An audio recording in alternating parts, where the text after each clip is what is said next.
Hello Jawas! I'm going to be creating some videos to help others build our next generation remote controlled Jawa sound mask.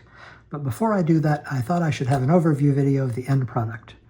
Now, we've been making these for a couple of years now, so you may be familiar with the functionality that this mask offers.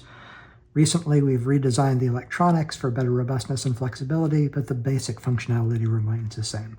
We've got LED eyes, integrated fans, and a built-in sound system, all powered by a standard USB battery pack. So let's take a look. This is a fully completed mask and remote control glove.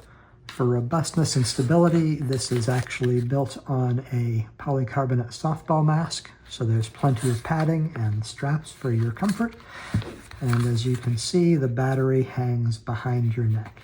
This is a simple USB phone battery, so this is easy to replace, and this size battery will run the mask for about 6 hours.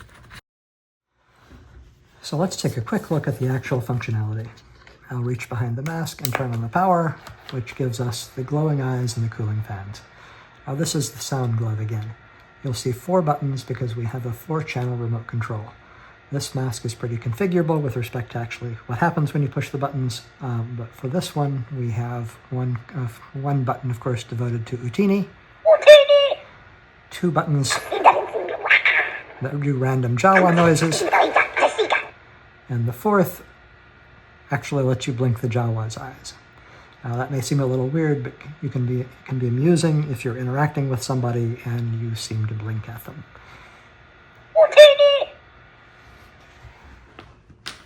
So here's a naked mask and a controller without the veiling fabric and with the mask straps removed so that you can better see the components.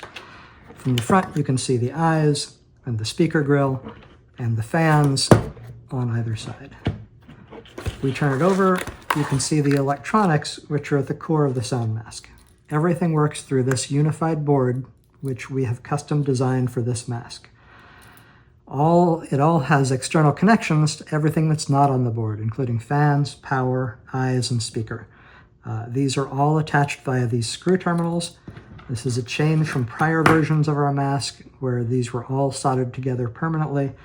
This version lets you do some amount of repair and reconfiguration with just a tiny screwdriver like this one. With respect to the electronics, the core of the mask is this central board, a mini sound board from Adafruit.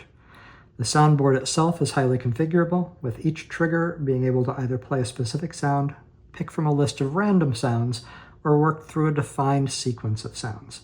It's all programmed through this mini USB connection here on the right side of the board. You just plug in a cable, plug the other end into a computer, and this board mounts like a flash drive. You change the contents of the file system on that board to change the programming of the board.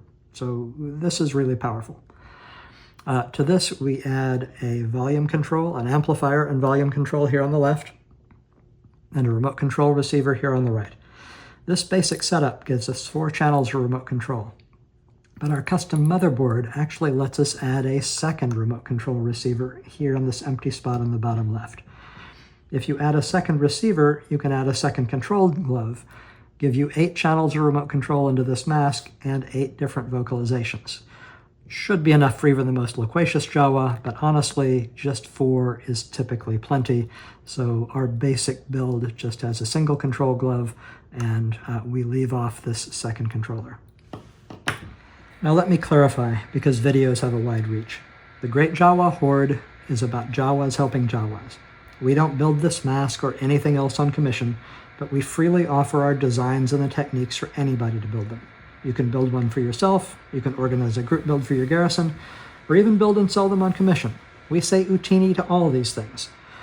Really, the only thing we can do is occasionally we offer partial parts kits, because some of the parts that go into this are either hard to get or are cheaper in bulk.